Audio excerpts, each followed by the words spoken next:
Let's size up the pool. First, are there trees or bushes that drop leaves into the pool? Is a neighbor's tree going to do that? It's one thing if your own tree drops seeds or leaves into the pool. It can be a real sore point, though, if your neighbor's tree does that. The ground doesn't necessarily have to be level, but you want the rainwater to drain away from the pool and away from the equipment. Which way do the winds seem to blow? You don't want prevailing winds to blow leaves into the skimmer if you can help it. Do power lines run overhead? You definitely don't want that.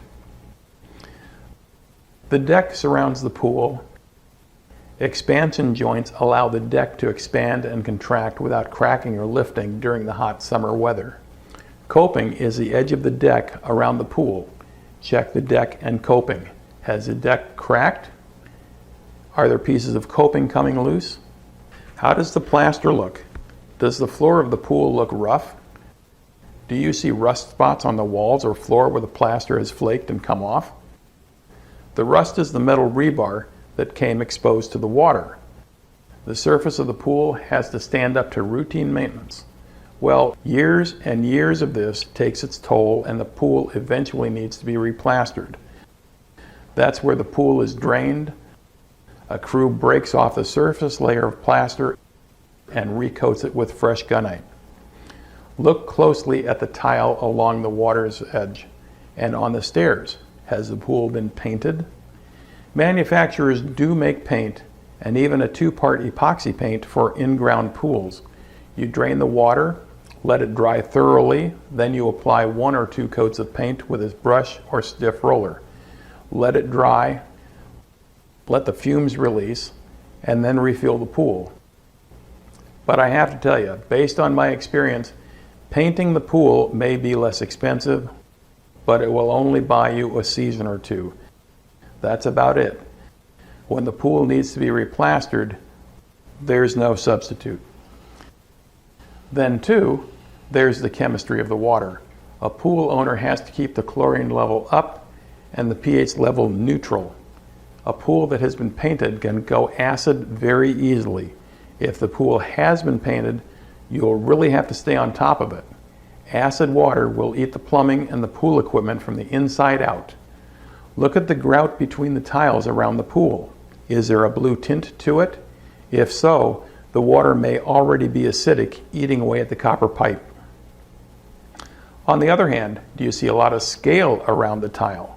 The water could be alkaline, leaving behind mineral deposits, not just inside the pool, but inside the equipment as well. Both the blue tint and the mineral scale could be warning signs of bad chemistry. Pool stores often test pool water for all sorts of things, and they might do it for free. You should definitely take a sample of the pool water in to be tested and look things over very carefully. Moving on. The timer turns the motor on and off automatically every day, so you don't have to remember to do that. But basically, you want to run the entire volume of water in the pool through the filter once or twice a day.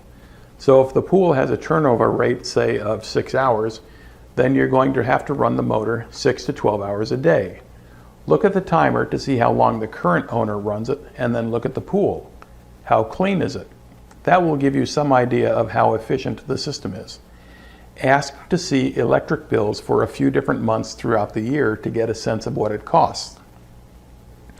Mechanical timers do have a motor in them, but still they are reasonably quiet. If you hear a lot of noise coming from the timer, it might be on its way out. You might see more than one timer. One is for the main circulation pump. The second timer probably runs a booster pump for the cleaning equipment. Take a look at the 2 timers to see when they come on and when they go off. Here's why. The booster pump depends on the main circulation system for water. Without it, the booster pump can run dry, run hot, and burn out. So you want the booster pump to come on only if the main circulation pump is already on. The main circulation pump should come on about an hour before the secondary booster pump and run for about an hour after the booster pump shuts off. The time frame can be less, but here's the thing. The two timers run independently of each other and can get out of sync.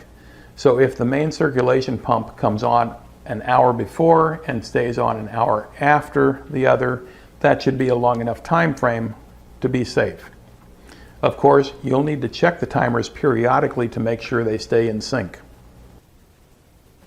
There are electronic timers as well. These are more precise than their mechanical counterparts.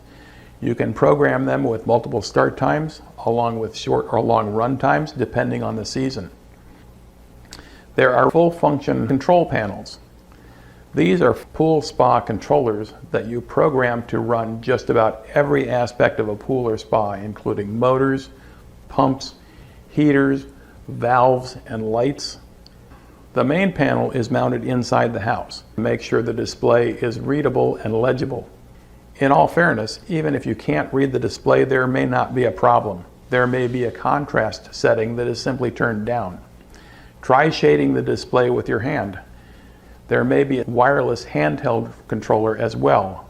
The load center mounts at the equipment. These control systems are fairly sophisticated both in what they can do and what you have to do to get them to do it. Make sure the seller leaves behind the operating instructions for the controller. Download the instructions from the manufacturer's website. Refer it to a knowledgeable pool inspector to carefully look it over. Otherwise, you are in for a lot of experimentation. On to the equipment, the motor. If the motor isn't already running, then turn it on. The motor turns the pump. But does the breaker trip instead? You will hear water as the pump does its job. You should not also hear a mechanical whining, grinding, or squealing. That's a bad bearing or seal. Look at the motor. Air flows through the holes in the casing to cool the motor. But are they clogged with leaves and debris? Does the motor have a protective cover to keep it out of direct sunlight?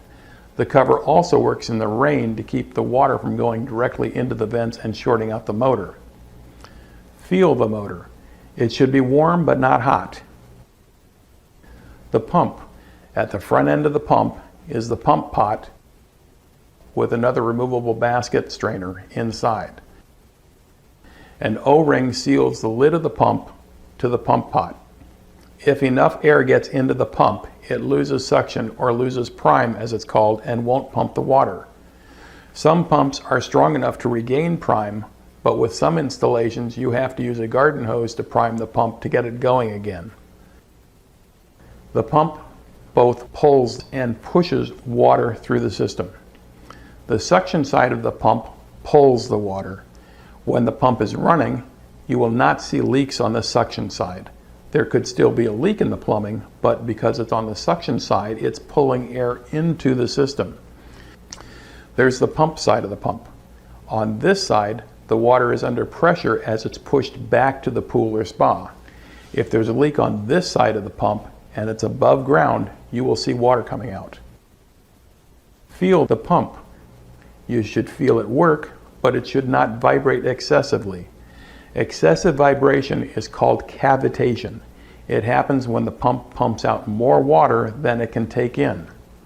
The pump is oversized for the plumbing and it's under excessive strain. I've got a lot more great stuff for you at houseiq.information. If you like what you've seen so far, do me a favor and tap the subscribe button so you don't miss future videos. And click the link to watch some more great stuff right now.